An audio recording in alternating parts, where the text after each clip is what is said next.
Her name is Kristin Green. She's also known as the Joyful Minimalist, which is such a perfect way to describe you, Kristin. I know that your mission is to help families just like yours, just like mine, just to simplify our home routines, to reclaim our time, which you say is our most valuable commodity. And this is all driven by your faith.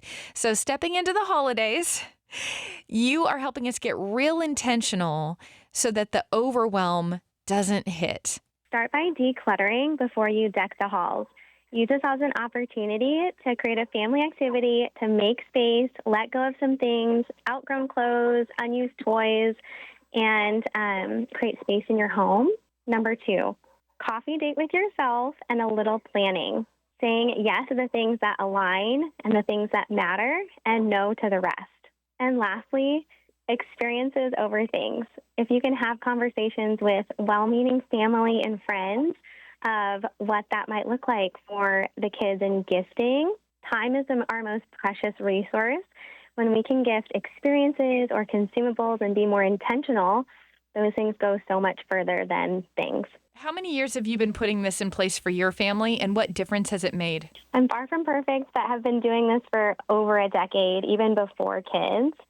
And it's just created a lot less mental overwhelm for myself.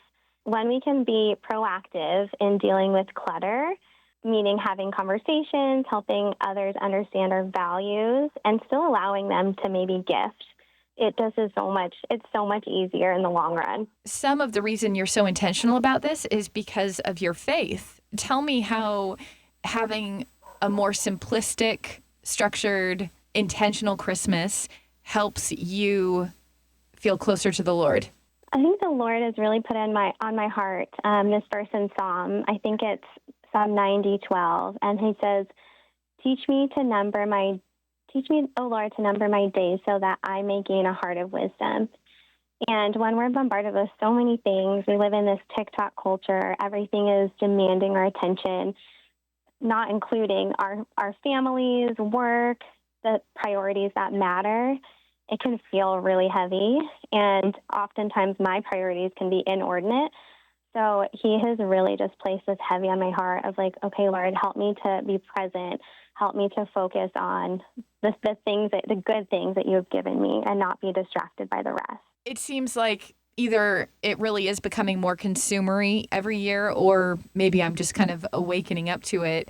What would you say about going in the opposite direction of consuming things? How do we end up finding more peace? Yeah, I think to be human is to consume, right? I'm not saying like, okay, don't buy anything. I'm always about like realistic minimalism, and what that looks like is being more intentional and thoughtful of how we gift, how we consume, things that are in alignment with our values, whether that be supporting a local business, shopping small, things that you might actually need. That's totally great. What becomes problematic and what can feel like it's just always in our face with the marketing is when we're like tempted to buy things that maybe we don't even need this, right? And so I think when we can be proactive in putting together a strategy of like, what are things our family enjoys? What are things that we need? What type of companies, brands, how can we support local? When we're adding the layer of intention with strategy and values, I think that's great. You mentioned being able to say no to things that don't fit that vision that you have for your family and the holidays.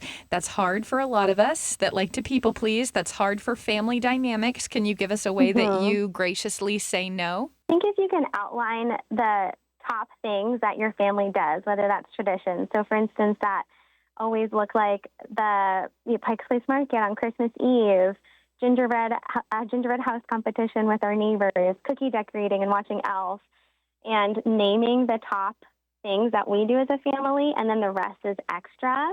That's where it becomes less of this trying to keep up and this frenetic energy, and more like just more strategized and feeling like you do have the space to have margin because you've named what the priority is. I love it, Kristin. Thank you so much for helping us all step in with some more intentionality so that, Joy to the World isn't just a song, but it's actually, peace isn't elusive this year. It's actually something we can hold.